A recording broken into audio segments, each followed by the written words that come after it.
हरे कृष्णा, राधे राधे। आप सभी का दिन शुभ और मंगलमय हो और भगवान श्री कृष्ण की कृपा आप सभी भक्तजनों पर सदा बनी रहे।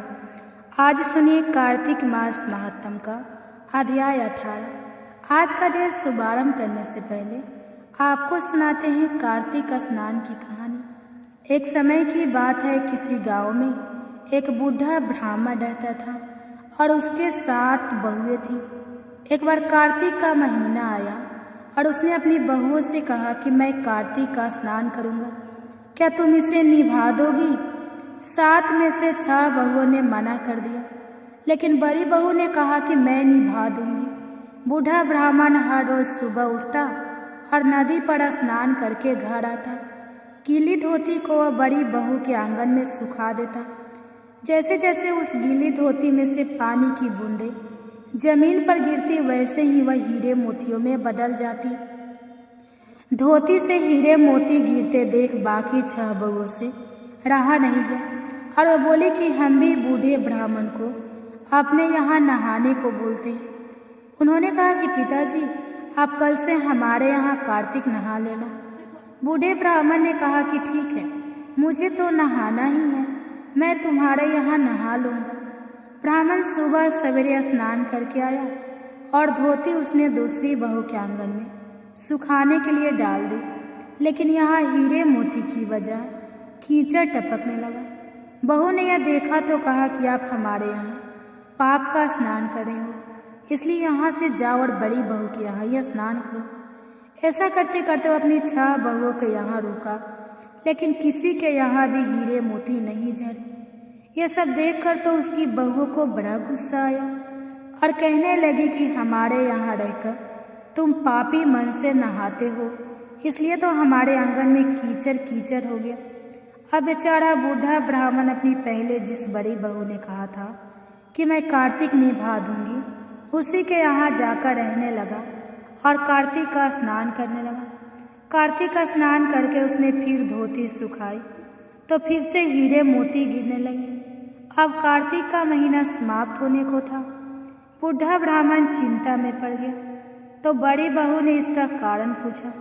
उसने कहा कि कार्तिक का स्नान समाप्त होने को है और मेरा मन है कि मैं सारे परिवार को एक दिन खाने का न्योता दूं। बड़ी बहू ने कहा कि पिताजी, इसमें चिंता की क्या बात है, आप सभी को बुला लें, मैं खाना बना दूंगी। बूढ़ा सभी को निमंत्रण देने गया तो बाकी बहुओं ने कहा कि जब तक यह घर पर रहेगी हम खाने घर पर नहीं जाएंगे। बूढ़ा ब्राह्मण फिर से चिंता में गिर गया कि ऐसा कैसे होगा और सूखने लगा। बूढ़े ब्राह्मण को सूखते देखकर बड़ी बहू ने कहा कि पिताजी, अब आपको क्या चिंता है? ब्राह्मण ने बाकी 6 बहुओं वाली बात बड़ी बहू को बता दी, जिसे सुनकर वह बोली कि पिताजी ठीक है, मैं खाना बनाकर रख जाऊंगी। और उसने वैसा ही किया। खाना बनाकर रख दिया और अपने लिए 4 रोटी लेकर खेत पर चली गई। इधर चारों बहू ने खाना खा लिया, लेकिन जाने से पहले बड़ी बहू की बच्चे खाने में कंकड़ पत्थर डालकर गई कि बड़ी बहू आएगी तो परेशान होगी। इधर खेत में बैठकर बड़ी बहू कहने लगी कि राम जी की चिड़िया, राम जी का खेत चुग लो। चिड़िया भर भर पेड़ मेरे ससुरी ने घर में जगह दी है और मैंने खेत में चिड़िया को बजरा डाल वह घर आ गई। घर आई तो बूढ़ा ब्राह्मण फिर उदास बैठा था। उसने पूछा कि उदासी क्यों है, सब ठीक ठाक निपट गया? वह बोला कि हाँ, सब ठीक निपट गया, लेकिन वह तेरी देवरानी बाकी बचे खाने में कंकड़ पत्थर और मिट्टी डाल कर गई। बहू ने कहा कि कोई बात नहीं पिताजी, मैं तो अपने लिए 4 रोटी फिर बना लूँगी।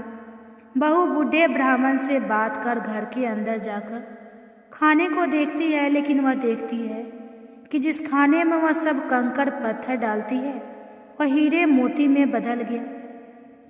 घर की जगह महल खड़ा हो गया और धन दौलत से भर गया। अन्न के भंडार घर में भरे पड़े हैं। वह बूढ़े को बुलाकर कहती है कि पिताजी, आपने तो कहा था कि मेरे लिए कुछ नहीं बचा है। पूरे घर तो वर्षा हो रही है, धन दौलत की साधारण सा घर महल में बदल गया है। बूढ़ा ब्राह्मण सब चीजें देखकर बोला कि बेटी, तुमने सच्चे मन से कार्तिक का स्नान सच्चे मन से निभाया था, लेकिन बाकी बहुओं ने पापी मन से इसे निभाया, इसलिए कार्तिक देवता तुमसे प्रसन्न हुए और यह फल दिया है। हे कार्तिक देवता, जैसे अपने बूढ़े ब्राह्मण पर कृपा की, जैसी बहू पर कृपा की, वैसे ही सब पर करना। कार्तिक के देवता की जय। अब सुनिए आज का कार्तिक मास महात्म्य। इससे पहले की वीडियो में आपने अदिति की कथा सुनी थी। सूत जी के इस प्रकार कहने पर ऋषि आश्चर्यपूर्वक कहने लगे कि हे सूत जी, इतनी आश्चर्य की बात है कि अदिति अग्नि में नहीं जली और ना ही उसे इसका पता ही चल पाया। तब सूत जी कहने लगे, हे ऋषियों, इसमें आश्चर्य की क्या बात है? जिन भगवान के स्मरण मात्र से ही सारे संकट दूर हो जाते हैं, उनका ध्यान करने वाले भक्त को भला कौन कष्ट दे सकता है? जब अग्नि शांत हुई तब भगवान विष्णु स्वयं अदिति के सामने प्रकट हो गए और बोले, हे देव माता, तुम्हारे इस कठिन तप से हम अति प्रसन्न हैं। आप इच्छित वर मांगिए। भगवान विष्णु को अपने सम्मुख साक्षात उपस्थित देखकर अदिति जी ने विनम्र भाव से भगवान की स्तुति करते हुए कहा कि हे भगवान, आपके स्मरण मात्र से समस्त क्लेश दूर हो जाते हैं और आपके चरण कमल की सेवा करके भक्तजन परम सिद्धि को प्राप्त करते हैं। ऐसे भगवान को मेरा सादर नमस्कार है। देवता, नदी और समुद्र आदि सब कुछ आप ही हैं, इसलिए आप मेरे पुत्रों की रक्षा कीजिए और निष्क राज्य दीजिए। अदिति जी के यह वचन सुनकर भगवान कहने लगे, हे देव माता, अब मैं पुत्र के रूप में आपके यहाँ जन्म लेकर असुरों का संहार करूँगा। ऐसा कहकर अपने कंठ की माला अदिति को देकर भगवान अंतर ध्यान हो गए। इसके पश्चात देव माता अदिति अपने आश्रम में चलिए। यथा समय अदिति जी ने हजारों सूर्य के समान तेजस्वी कमल नयन, शंख चक्र, पज्ञ कमंडल और पीताम्बरधारी मुनियों द्वारा स्तुति किए जाने योग्य, भक्तों के प्रिय और दुष्टों के संहार करता वामन भगवान को पुत्र रूप में प्राप्त किया। वामन भगवान को अपने आश्रम में देखकर कश्यप आदि ऋषियों ने भगवान की स्तुति की। तब वामन भगवान कश्यप जी से कहने लगे, हे पिताश्री, हम प्रसन्न हैं, आपके समस्त मनोरथ पूर्ण हो। हमने अब तक 2 बार आपके घर में जन्म लिया है और आगे भी जन्म लेंगे। उधर राजा बलि ने दैत्य गुरु श्री शुक्राचार्य जी की अध्यक्षता में बड़ा भारी यज्ञ आरंभ कर दिया, जिसमें हवि ग्रहण करने के लिए उन्होंने लक्ष्मी जी सहित विष्णु भगवान का आवाहन किया। उसी समय भगवान बटुक ब्रह्मचारी के रूप में वहां पर उपस्थित हुए। भगवान के बने ब्रह्मचारी रूप में होते हुए भी ऋषि लोग ज्ञान दृष्टि से उनको पहचान गए। उन्हें देखकर दानव गुरु शुक्राचार्य जी ने राजा बलि को सारी स्थिति से अवगत करा दिया। दैत्य गुरु शुक्राचार्य जी ने राजा बलि को बोने ब्रह्मचारी के रूप में भगवान के आने का कारण बताते हुए कहा, हे राजा बलि, तुम्हारा राज्य प्राप्त करने के लिए ही अदिति के गर्भ से जन्म लेकर भगवान विष्णु स्वयं इस रूप में तुम्हारे यज्ञ में आए हैं और मैं तुम्हें इस समय सचेत कर रहा हूँ कि दान के रूप में उन्हें कुछ भी मत देना, वरना छले जाओगे। इसके उत्तर में बलि कहने लगा, हे गुरुदेव, आप मुझे अधर्म का उपदेश क्यों दे रहे हैं? घर आए हुए याचक को दान न देना अधर्माचरण नहीं तो क्या है? अगर विष्णु भगवान स्वयं याचक बनकर मेरे द्वार पर आए हैं तो इससे बढ़कर मेरे लिए सौभाग्य की और क्या बात हो सकती है? मैं जितने यज्ञ आदि करता हूँ वे सभी भगवान विष्णु को प्रसन्न करने के लिए ही तो करता हूँ, इसलिए बटुक रूप में वे जो कुछ भी मांगेंगे मैं अवश्य दूंगा।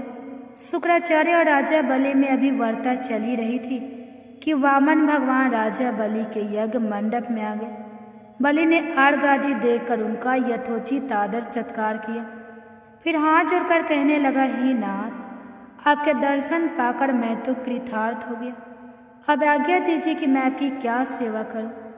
तब भगवान कहने लगे, हे राजन, तप करने के लिए बस हमको 3 पग भूमि चाहिए। यह सुनकर राजा बलि ने हंसकर कहा, हे बटु, तुमने मांगा भी तो क्या मांगा? कुछ धन, ग्राम, शहर, हाथी और घोड़े आदि मांगे होते। यह सुनकर वामन भगवान बोले, हे दैत्यराज, मुझे किसी भी प्रकार का कोई प्रलोभन नहीं है। मुझे तो तप करने के लिए केवल 3 पग भूमि ही चाहिए। हे राजन, यह पृथ्वी सदैव किसी के पास नहीं रहती। सारी पृथ्वी को भोगने वाले मनदाता जैसे राजा आज कहाँ है? इसलिए मुझे अधिक लोभ नहीं, मात्र 3 पग भूमि ही चाहिए। चंचल लक्ष्मी को यज्ञ और दान में लगाकर तुम्हारी तरह जो अपना मार्ग सुधारते हैं वे धन्य हैं। भूमि दान से उत्तम ना कोई दान हुआ है और न आगे होगा। इसलिए हे दानवीर राजा, मुझे मात्र 3 पग भूमि दे दीजिए। विष्णु भगवान ने राजा बलि को समझाते हुए आगे कहा, हे राजा बलि, इस संबंध में मैं तुम्हें एक प्राचीन इतिहास सुनाता हूँ। ध्यान से सुनो। पहले ब्रह्मा कल्प में भद्रमती नाम का एक दरिद्र बद्र था। उसके श्रुता, सिंधु, यशोमती, शोभा, कामनी और मालिनी नाम की 6 पत्नियां और अनेक पुत्र थे। जब दरिद्रता के कारण सभी भूख से अत्यंत दुखी हो गए, तब वह ब्राह्मण अपने परिवार सहित कौशाम्बी नाम की नगरी में चला गया। वहां जाकर भद्रमती ने सुघोष नामक एक धनी ब्राह्मण से 5 भाग भूमि दान में मांगी, जो उसने दे दी। इसी 5 भाग भूमि के दान के कारण उस सुघोष नामक ब्राह्मण के विष्णु जी का जो उसने दे दी इसी 5 भाग भूमि के दान के कारण उस सुघोष नामक ब्राह्मण को विष्णु जी का परम पद प्राप्त हो गया। फिर एक अन्य ब्राह्मण की मांगने पर भद्रमती ने वह दान में मिली हुई 5 पग भूमि उसे भी दान में दे दी। इससे भद्रमती को मोक्ष की प्राप्ति हो गई। इसी कारण हे राजा बलि, मैं कहता हूँ कि मुझे 3 पग भूमि दे दो, जिससे उसे किसी को देकर मैं भी मोक्ष का साधन प्राप्त कर सकूं। वामन भगवान के द्वारा प्रेरित करने पर राजा बलि गंगा सागर अर्थात टूटी वाला लोटा लेकर भूमि का संकल्प करने को तैयार हो गया। तब शुक्राचार्य जी तपोबल से अपना सूक्ष्म रूप बनाकर राजा बलि को संकल्प करने से रोकने के लिए गंगा सागर की टूटी में जल रोककर बैठ गए। अर्थात जिस लोटे में टूटी वाला लोटा जो होता है, जिस जगह से जल की धारा निकलती है, उस जगह पर जाकर गुरु शुक्राचार्य जी बैठ गए। वामन भगवान शुक्राचार्य जी की इस चाल को जान गए, इसलिए उन्होंने देखिए क्या काम किया। उन्होंने एक तेज नोक वाली कूसा लेकर लोटे की टूटी के छेद में डाल दी, जिससे शुक्राचार्य जी की एक आंख फूट गई और से राजा की अंजलि में जल आ गया। राजा बलि ने फिर 3 पग भूमि देने का संकल्प ले लिया। उसी समय भगवान विराट रूप धारण करके ब्रह्मलोक तक बढ़ गए और फिर उन्होंने 2 पंडोडलिया भगवान के पांव के अंगूठे से ब्रह्मांड फूट गया और फूटे हुए मार्ग से पानी के अनेक स्रोत बहने लगे। भगवान विष्णु का पैर उस जल से धुल रहा। वही लोक पावन जल ब्रह्मा आदि देवताओं को पवित्र करता हुआ सप्त ऋषियों से सेवित सुमेरु पर्वत पर पड़ा और गंगा जी के नाम से विख्यात हो गया। इस प्रकार पतित पावनी गंगा जी की उत्पत्ति भगवान के श्री चरणों से हुई, जिसके स्नान और स्मरण मात्र से जन्म जन्मांतर के पाप नष्ट हो जाते हैं। यह दृश्य देखकर समस्त देवता और ऋषि मुनि स्तुति करते हुए बोले, हे अनंत मूर्ति, जगत संचालक परमपिता और सबके स्वामी, आपको नमस्कार है। इस प्रकार स्तुति सुनकर भगवान ने फिर उन सभी देवताओं को उनका अपना अपना स्थान दिला दिया और बलि को रसातल भेजते हुए उसे दान दिया। अग्नि में बिना मंत्र उच्चारण के जो हवन किया जाएगा वह तथा को पात्र को अपवित्र के दिए गए दान का फल तुम्हें प्राप्त होगा। इस प्रकार भगवान ने देवताओं को सुंदर स्वर्ग और बलि और अन्य देवताओं को पाताल लोक दे दिया। ऐसा करने के बाद विराट भगवान पुनः वामन रूप हो गए। तब समस्त देवताओं और ऋषि मुनियों ने भगवान की पुनः स्तुति की। जय श्री कृष्ण। आज का अध्याय समाप्त हुआ। इसके आगे का वृत्तांत आप अगले अध्याय में सुनिए। आप सुनिए श्री तुलसी चालीसा पाठ और तुलसी माता की आरती। इसके आगे का वृत्तांत आप सभी अगले अध्याय में सुनिए। अब सुनिए गंगा जमुना की एक बहुत ही सुंदर पौराणिक कथा। उसके बाद सुनेंगे तुलसी चालीसा पाठ और तुलसी माता की आरती। प्राचीन समय की बात है, गांव था जिसमें 2 बहनें रहती थीं। एक बहन का नाम था गंगा और दूसरी बहन का नाम था जमुना। एक बार दोनों बहनें किसी साहूकार के खेत से निकल रही थी, तो जमुना ने खेत में से 13 दाने जौ के तोड़ लिए और गंगा को दिखाने लगी। तो गंगा ने कहा कि जमुना, तूने यह क्या किया? तूने तो चोरी की है, तुझे इसका दोष लगेगा। यह सुनकर जमुना घबरा गई और कहने लगी कि बहन, मेरा यह पाप कैसे उतरेगा? तब गंगा कहने लगी कि तू अब ऐसा कर कि जिस साहूकार का यह खेत है उसके घर जाकर 12 साल तक नौकरी कर, तभी तेरा पाप उतरेगा और इससे तुझे इस दोष से मुक्ति मिलेगी। तो यह सुनकर जमुना साहूकार के घर चली गई और वहाँ जाकर साहूकार से कहा कि बाबा, मुझे काम पर रख लो। तो साहूकार को काम वाले की ज़रूरत थी। उसने कहा कि ठीक है बेटा, तुम क्या क्या काम कर सकती हो? तो उसने बताया कि बाबा, मैं सारे काम कर सकती हूँ, लेकिन 4 काम नहीं करूँगी। जूठे बर्तन नहीं धोऊंगी, झाड़ू नहीं लगाऊंगी, बिस्तर नहीं बिछाऊंगी और दिया नहीं जलाऊंगी। उसे काम पर रख लिया, उसे साहूकार से मिलवाया। तो साहूकार नहीं बड़ी खुश हुई। फिर जमुना उनके यहाँ काम करती रही। साहूकार और साहूकारनी ने माता पिता की तरह उसे स्नेह दिया। जिन 4 कामों को बोला था वह काम उससे कभी नहीं करवाए। ऐसा करते करते समय बीत गया। 12 साल बीत गए और 12 साल के बाद में कुंभ का मेला लगा। तो साहूकार ने साहूकारनी से कहा कि चलो, कितने सालों बाद यह मेला लगा है, हम स्नान करके आते हैं। तो उन्होंने जमुना से पूछा तो उसने कहा कि नहीं, मैं तो नहाने के लिए नहीं जाऊंगी। आप ऐसा करना कि कुंभ के मेले में मेरी बहन गंगा मिलेगी तो उसे सोने का सिक्का दे देना और कहना कि इस सिक्के से वह अपने हाथों में सुंदर चूड़ियाँ पहन ले। तो वे दोनों उस सिक्कों को लेकर चल पड़े और कुंभ के मेले में पहुँच गए। वहाँ स्नान करने के बाद में जब वह गंगा से मिले तो उसे वह सोने का सिक्का दे दिया और कहा कि यह तुम्हारी बहन जमुना ने भेजा है। उसने कहा था कि अपने हाथों के लिए सुंदर चूड़ियाँ खरीद लो। यह देखकर गंगा बहुत खुश हुई और वह कहने लगी कि तुम मेरी बहन से कहना कि उसके 12 वर्ष पूरे हो गए, अब वह यहाँ वापस आ जाए। तो साहूकार और साहूकारनी को उसकी बात समझ में नहीं आई। वह घर पर आ गई। जमुना उस समय मटके में पानी भर रही थी। तो उसने कहा कि माँ, मेरी बहन गंगा आपको मिली थी क्या?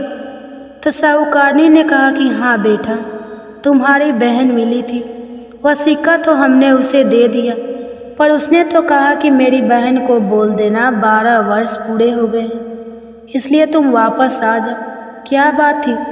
बस इतना समाचार सुनते ही जमुना सहस्त्र धारा में बदल गई और बहने लगी।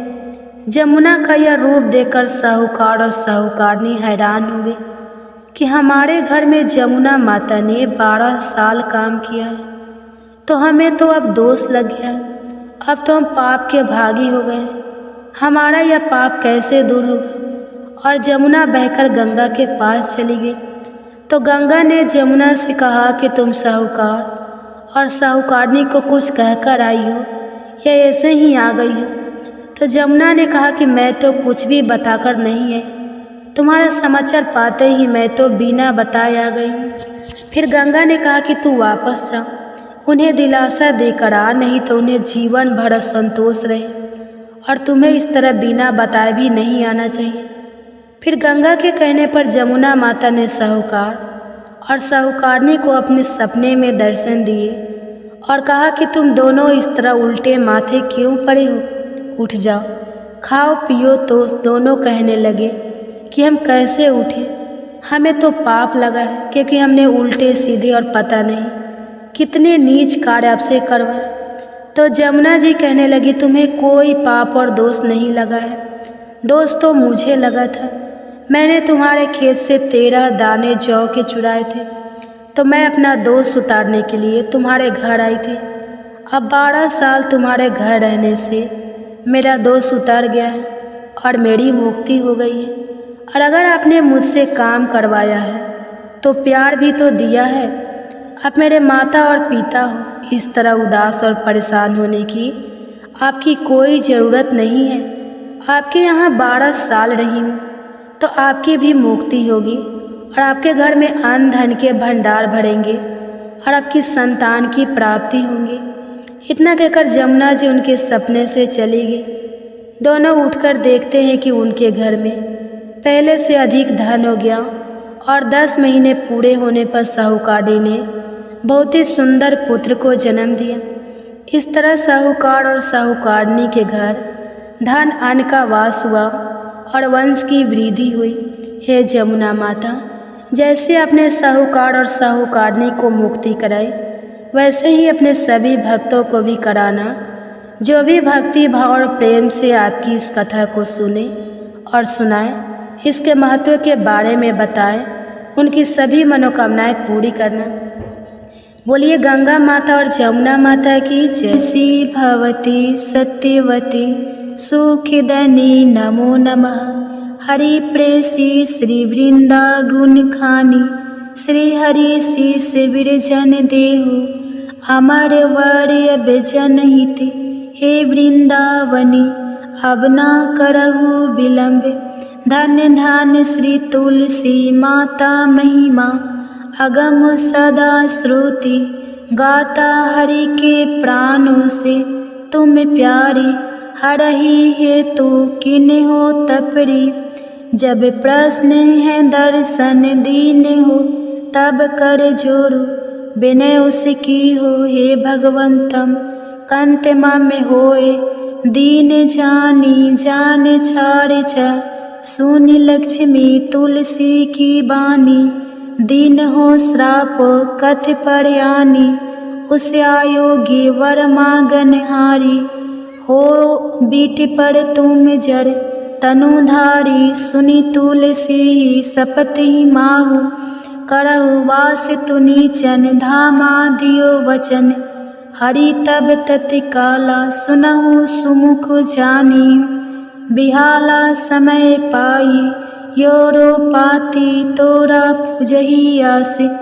वचन सत्य मोरा तब को कुल, मह गोप सुदामा तू भई तुलसी दामा। कृष्ण रास लीला के माही राधे सके, प्रेम लाखे नाही। दियो श्राप तुलसी तत्काल नर लोक, कहीं तुम जन्म हो। यो बाला यो गोप बह दानव राजा, शंख चूर्ण नामक सिर ताजा। तुलसी भता सुखी नारी परम सती गुण, रूप अगारे अस दवे कल्पवती। जब गए कल्प तृतीय जन्म तब भय हो, वृंदा नाम भय हो। तुलसी को असुर जलंधर, नाम पति को कर अति बंद अतुर बल। धामा किन्हा शंकर से संग्रामा, जब निज सने सहित शिव हारे। मरही ना तब कर हर की पुकारे, पतिव्रता वृंदा थी नारी को ना सके। पतही संग हारी तब जलंधर ही भेष बनाई। वृंदा ढिग हरि पहुँचो जा, शिव हित लही करी कपट प्रसंगा। कियो सती त्वे धर्म तो ही भंगा, भयो जलंधर कर संग हारा सुनी। उर्सो के उपारा ही छन की दियो कपट। हरि तारी लखी वृंदा दुख गिरा, उचार जलंधर जसे हते। अभीता सोई रावण दस हरहि सीता, हास्य प्रस्तर सम हृदय। तुम्हारा धर्म खंडे माँ में पति सहारा, यही कारण लई श्राप हमारा होए तनुपासन। तुम्हारा सुनी हरि तुरंत ही वजन, उचार दियो श्राप बीना। विचारो लखे नानी जी कर तू, तपति को लन हियो। जब पार्वती को जरमति, तू अस हो जर रूपा।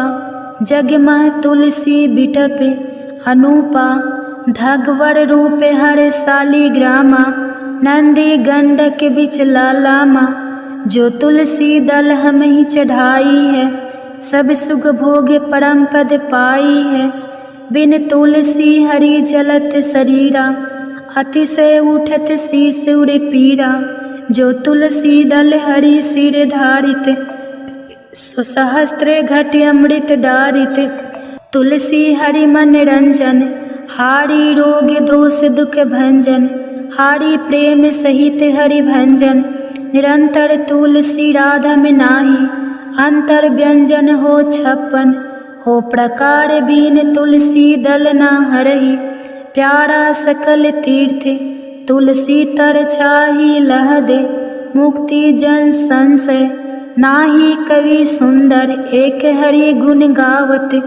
तुलसी ही निकट सहस, गुने पावत। बसत निकट दुर्वासा, धामा जो प्रयास ते। पूर्व ललामा पाठे करहि, जो नित नर नारी होई। सुख भाषा ही त्रिपुरारी, तुलसी चालीसा पढ़ी। तुलसी तरु गिरिधारी, दीपदान करी पुत्र फल पावा। बंध नारी सकल दुख दरिद्र हरि।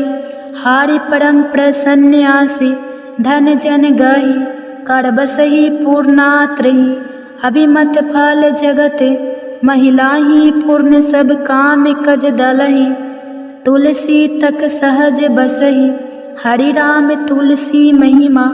नाम लखि तुलसी सुत सुखी, राम मानस चालीसा। रचो जग मह तुलसीदास, प्रेम से बोली तुलसी महारानी की जय। जय तुलसी महारानी नमो नमः, हर की पटरानी नमो नमः।